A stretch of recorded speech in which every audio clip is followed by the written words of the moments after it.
5 জেলায় সড়ক দুর্ঘটনায় 12 জন নিহত হয়েছেন।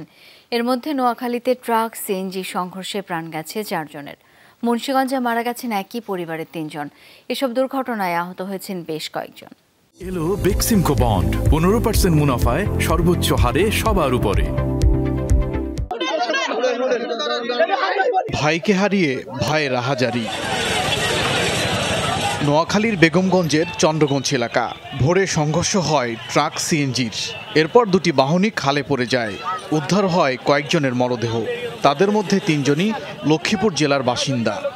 ট্রাকটা বাম পাশ থেকে সীমা অতিক্রম করে সিএনজি, যেটা শোনা কথা আমার, সিএনজিকে নিয়ে সিধা ডাইরেক্ট খালে পড়ে গেছে। পানির মধ্যে নামিয়ে দেখতে পারি যে নিচে একটা সিএনজি আটকা পড়ে আছে এবং মৃতদেহ আছে। সিএনজির সাথে সংঘর্ষের পর ট্রাক খালে পড়ে যায় মাদারীপুরেও। এ ঘটনায় 2 জন নিহত হয়েছে। রাজৈর শ্রীনদী আঞ্চলিক সড়কের কাঠালিয়া ব্রিজ এলাকায় ঘটে দুর্ঘটনাটি।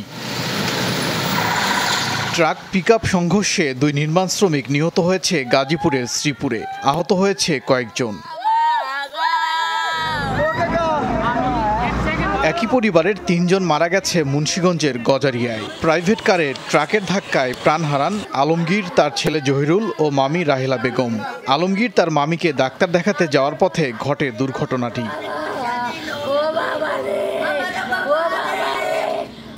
সারাসি থেকে আসছিল, ঢাকা চলে যাবে এবং উনি বিদেশ চলে যাবে। ওনার ফ্লাইটে 1 সপ্তাহ পরে। চট্টগ্রামের কুমিরায় প্রাইভেট কারে ধাক্কা দেয় একটি ট্রাক। এতে নিহত হন ট্রাক চালক। এছাড়া বাগেরহাট সহ বিভিন্ন স্থানেও সড়কে ঝরেছে প্রাণ। ওবায়দুর রহমান, যমুনা নিউজ।